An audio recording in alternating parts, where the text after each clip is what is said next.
Actually, he's on.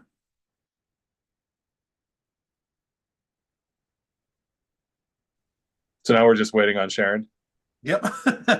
All right, guys. Welcome, everybody. This is our briefing for Monday, October 7th. We're going to go ahead and move into executive session under RCW 42.30.1101I concerning potential litigation. At 9:30, we'll have a closed session, RCW 42.30.140, Section 4, for labor discussion. We will return back to the public at 10 a.m. to meet with Public Works. See everybody then.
I was beginning to wonder how many times you were going to be on there, Kevin. You had a couple of them go at the same time.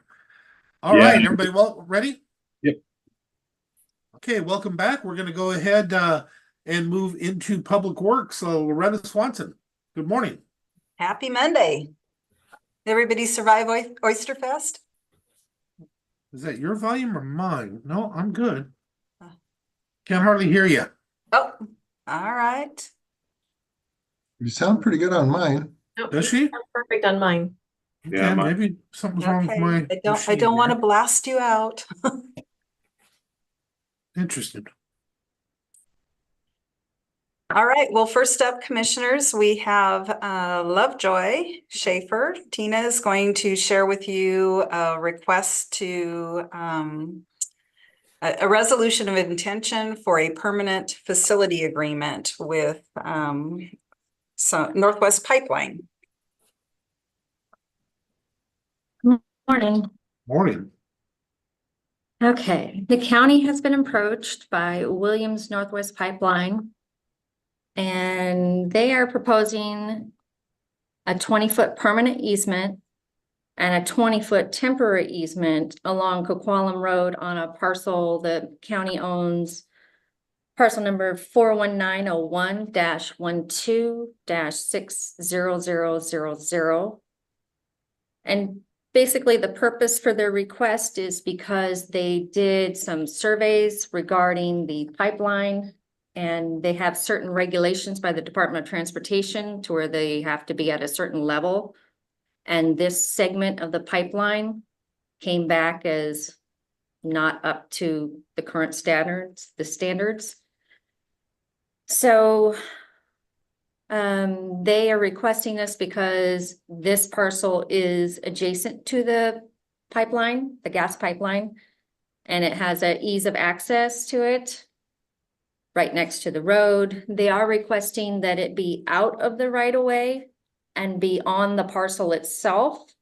That way it's not interfering with other utilities. And they want that 20 feet to be just outside of the right of way, and then that temporary 20 feet on top of that for the construction.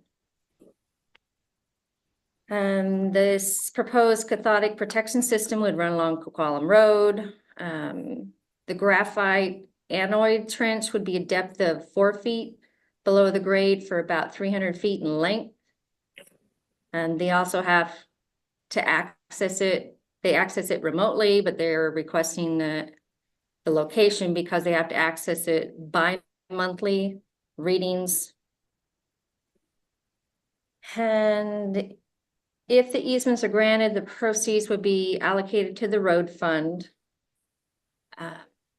Offered property owner $1,430, and they are offering $1,800. So it's a $370 difference.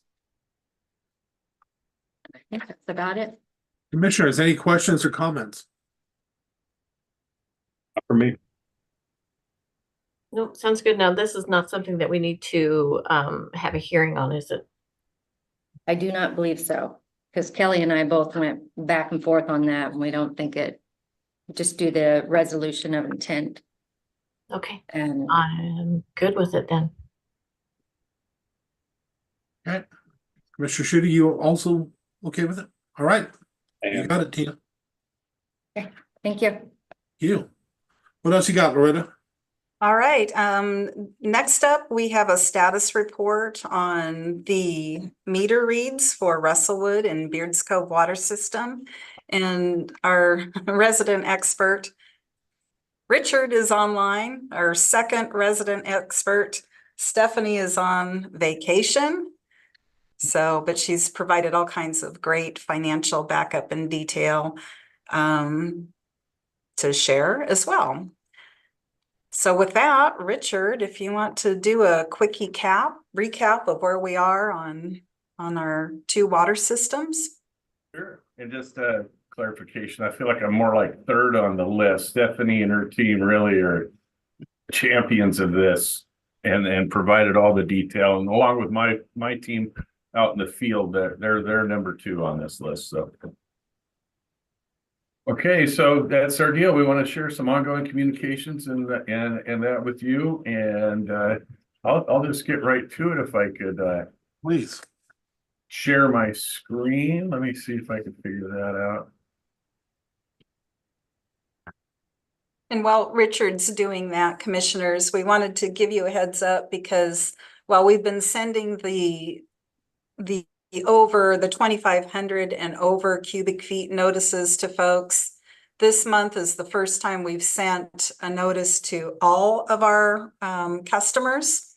So you may get hit downtown, or we certainly anticipate additional calls and questions, but we just want to make sure that you're aware that all of our customers are receiving a notice that if you were billed today, this is what your bill would look like. Right, and so hopefully you see this, the Russellwood water tier notice. This is exactly what Loretta's describing. And this one just, we have no consumption shown. It's just the generic one. The rate will be calculated out and the comparison shown for each address. So I'll give you a second to look at that if you've not already seen it. We have a very similar one for Beards Cove, which I'll scroll to. If you're ready. Yep.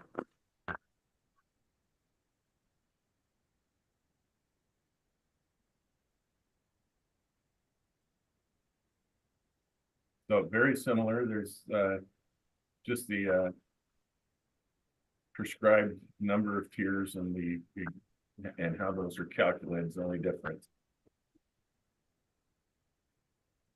Okay. So Richard, I just a quick question for you on Russellwood Tier 4. Yes. 13 customers that are obviously using quite a bit of water. So anywhere from $215 a month to $1,940 a month. Yes. And have we gotten a hold of all 13 of these people? And yes, we have actually sent out a number of certified. We've mailed out 80. Well, let's see, that this is for I'll tell you this, Beards Cove, we treat them both the same. So the numbers are just reflective of the utility, but both are treated identically. We've mailed out for Beards Cove, we've mailed out 87 certified letters to Beards Cove customers for usage with over 2,500 cubic feet, and did the same for Russellwood as well. And so we make sure we officially notify them so that there's no mistake. And then we reach out. We also give them information to get a hold of us so we can do a leak check or double check their meters or whatever it is, just to verify the operation and to help them to figure out if there's something on their side of the line or our side of the line that may be causing. And Mark, to add on that, we do know that there is at least one customer in Russellwood that has expressed concern about financially being able to make the leak repair. So we've also. so there is a leak and they're unable to repair it. Yes. Oh, okay. And Yes, it's on their side of the, yes, that's correct, Commissioner. So in those instances, we've provided some outside assistance, so referrals, and we're continuing to look for additional ways to assist from outside providers. But that will be one of the situations, certainly, where folks are struggling to find the resources to be able to pay for those repairs. Now, if you want to look at a specific utility and just kind of how the usage has been broken down through the tiers. Yeah, I guess that would be another point for folks that are listening, that we have two different tier systems for our two different utilities, and that is reflective of the fact that we have a whole different customer base. So we've got far more customers within the Beards Cove community than Russellwood, and so our tiers were set up to reflect that. Well, let me. I can't even see what, okay.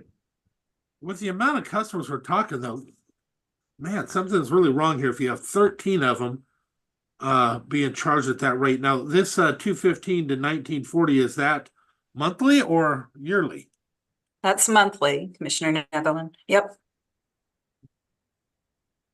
Have you looked at, are these 13 people spread out across the system, or are they close together that would suggest that maybe there's an infrastructure issue there or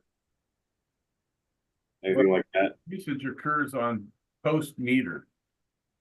So it has to flow through that meter. If it was a leak on our side, it wouldn't show on their meter. Yeah, but that's a good question, Kevin, whether or not they're, in a particular cul-de-sac, right? Yeah. So those service lines done at a certain time, and a certain material. And I don't believe that's the case. I think they are kind of spread throughout the community. Correct me if I'm wrong, Richard, but we haven't noticed that there's like, for example, this cul-de-sac has a high consumption rate compared to others. Right. So in the past, we've been able to help some of these people with, septics and stuff in the community. Do we have an actual thing we can reach out to help get them funding?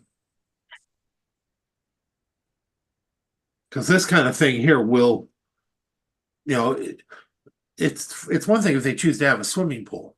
It's Right. another if they don't. Yeah, and like I said, I know for a fact that there is at least one customer that definitely has described that they are in need of assistance to be able to make their leak repair.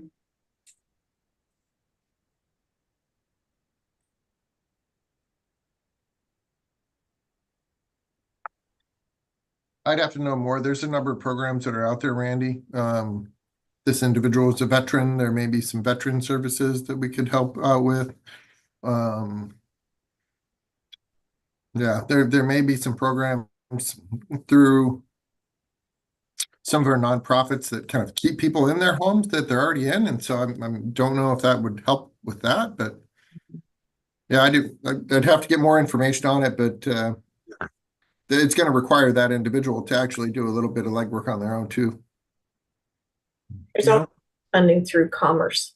So check with them to see if there's something that they could, that they might qualify for that, or through Commerce to help them with their, maybe not paying their bills, but to get them fixed and to figure out why, Right. to repair their line. Because I bet you that night you were saying that the 1940, that happens to be a line. So if check with Commerce to see if they have something that can help them repair that line. So commissioners, I'd like for you to consider something, and I'm not even bringing it out now. I'm just asking you to consider this. When we did this and we started to do this change, of course, we gave a grace period in order to make these things happen. But some of the stuff, we just now started getting our own good, proper readings on some of these. I don't know how some of these people are going to survive this without some type of way out. I'd like you just to consider, and we'll talk about it more another time, another grace period of so many months, 3 months or whatever, longer to help get these things lined up. Because some of this stuff, you got 20 people here that are over $150 just in Russellwood alone. And I'd just like you to consider it and look, consider the options as we're going forward with this. And again, how's our water cleanup going out there in Russellwood too? So good. I've had zero complaints for it. The only thing I have had an issue with at the moment is pressure, and I just got I sent out for quotes and bids on to replace and fix that pressure valve, and I've got one back out of the 3 that I went out for, so I'm going to reach back out to the other 2 just to make sure. But yeah, that's it. Well, remember though, we didn't know how bad the water was again until we went out there. So regardless of how we've always done things in the past with communication, it obviously didn't work at that time. I don't know if we've done something different to finally get interaction with those folks. We talked about going out there to talk to them personally again, but I haven't heard anything about that lately. But I actually reached out to a couple of the folks out there that I made contact with at those meetings, just to find out, and they said crystal clear, haven't had a problem, just had some pressure fluctuations. And Richard, you've also investigated installing additional sampling ports throughout the system. Is that correct? That's true. In fact, I'm going to No Fair Water is having those people there, that vendor on site for their sanitary sampling ports on Wednesday or Thursday this week on the 10th. So me and Ralph are gonna make and Tim are gonna go over there for an hour and a half meeting and see what they've got for wares, and they're not that expensive, and I think it's something we can install ourselves, so. And we got grant money to do it, so. The other thing to keep in mind, commissioners, also is that the last 3 months have been our summer months, right? So folks are going to be using more water than the rest of the year. They've been watering more and more outside uses, whether it's pools or other. So the next read in September, or September's read, will show us additional information, September and October, in terms of what may be dropping, right? And I think Stephanie had prepared we can show some trends next time we update on what our reads are showing. I mean, typically, after you meter, I get to speak for my own water system where I live. We metered it. We don't even charge on consumption, but we gave feedback to people about how much they were using, and just with that, we saw a 20% reduction in water usage overall. Well, we're going to find out here shortly. But yeah, commissioners, just give that some consideration, please. I'm not asking for it today, but if you consider it, I'd appreciate it. So, and I think it would also, we'll get a chance to look at this again for the September to October data as well. Yes. So I'd be really interested to see if any of the tier 3 and 4 or the potentially higher paying customers received this information and then made any kind of conservation effort in that month too, and help kind of dial in a little bit more about what's going on. So yeah, look forward to getting more data here in the next couple of weeks. Yeah. So next time we have a read and provide our briefing update, commissioners, is this format useful? Is there additional information you would like to see? I'd like to see next to each other next time. Sounds good. Meaning the data that you're seeing now, Yeah. in addition to okay. Yeah, just like we do our budget, same basic, it'd be appreciated. Yeah, so I think that, and also if you can think of anything else, I mean, we're sending out certified letters to these folks to verify that they've received them. We're notifying them as best as we can to say, hey, heads up, this is coming. Here's what your bill is going to look like. So I don't know what else we can do, but let me know if you have some ideas. I'll let you know here just for Beards Cove, because I had it handy. In July, we had 68 customers that were over 2,500 cubic feet in a month, 73 in August. And after we started sending out those letters, we had 22 in September. I mean, so yeah, the information got out, and that curtailed a lot of them right away. Good. It's okay to use water, but I mean, don't waste water, right? I mean, that's when you look at how many gallons a minute it would require to use that much water. That's pretty impressive. Yeah, and also challenging, right? So we need to have some level of predictability about what that revenue looks like and what we will have available to actually maintain the system. Both of these communities have Facebook, and you, on behalf of the Public Works, put something out there and explain to them that the leaks that are on your side, everybody can't be expected to pay for that. Yeah. Yeah, Richard has reached out to both homeowners associations. Stephanie and her team have gathered some great examples from other utilities that share that information. What a typical loss of water is for just a running toilet or a leak in the backyard. We had one customer that had forgot to turn a hose off.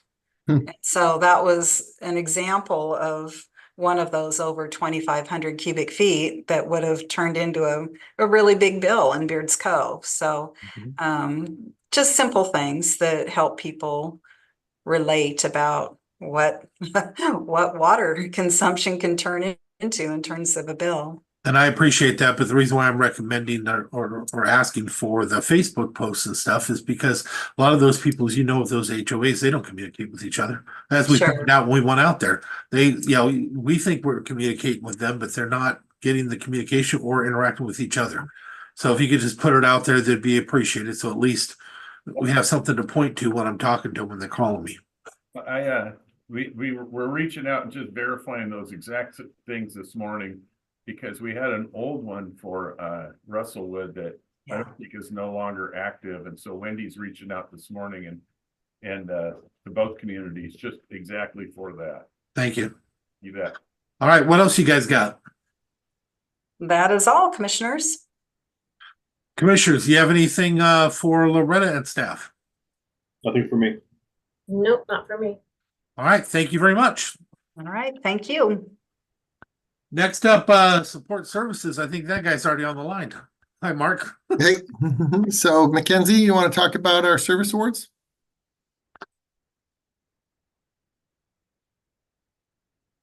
Good morning, commissioners. So this year we are recognizing 26 Mason County employees for their years of service. We are hoping to host that in the chambers after the October 22nd regular meeting. And we're gonna pick up some platters and get their certificates ready. Do you need, because the county's not allowed to do too much, do you need some help from the commission to kick in for some funds to provide refreshments? That would be absolutely wonderful. And I believe that was in an email that you sent earlier. Oh, I didn't see it. Yeah, I thought we had already committed to helping. Oh, quite a while back. Okay, yep, we did. All right, what else you got? That Um, was it for me. oh, thanks, Kenzie. I'm actually looking for Nicole and I don't see There her. she is. Oh, there she is. Hey, Nicole. Morning. I'm just we're at that time where we're renewing our coverages with the Washington County's risk pool, and I'm requesting approval for us to continue participating in the optional 5 million and excess of 20 million policy, which will put the county at the coverage of 25 million. The coverage October 1 of 24 to January 1 of 26. It's a little bit different. So the board of directors with the Washington County's risk pool have now voted to have a fiscal year of January 1 to December 31. So the way we're doing it is an 18-month term to get us over to be on that annual. So it's down 4% for that excess from what we paid in the previous years. And Jennifer explained to us also at our budget briefing, that's what she was talking about. And as you know, I think it's a good thing. I'm on the risk pool and I think it's good what they're doing. And even though the costs are going up everywhere, we're doing well with what we have. The whole world's going crazy out there with cost increases. The cities are doubling. It's just amazing what we're going through. Hopefully our state of Washington figures out that there are a few things we can do about it in the form of caps and stuff. Until that happens, though, some of these things, these school districts and stuff are just being devastated too. But I'm supportive. All right, I appreciate it. Commissioner Schutte, oh, go ahead, Jennifer. Sorry to interrupt. I just wanted to say, I think it's worth noting also that we budgeted 1.4 million for this calendar year insurance in 24, and our actual amount for this 12 months is about 462,000 more in the general fund than what we budgeted. So it's coming out to about 1.862 million instead of the 1.4, and so we're going to need a budget amendment for that for this year for 2024. Yeah. There was a 20% increase to the liability. There was a 7% decrease to property, and then just a 1% increase to the cyber coverage. And for the commission, if they don't remember, Nicole also serves on that board on our behalf on the executive board. She represents us extremely well and is very knowledgeable and does us proud. Just wanted to say that. Commissioners, any questions, comments?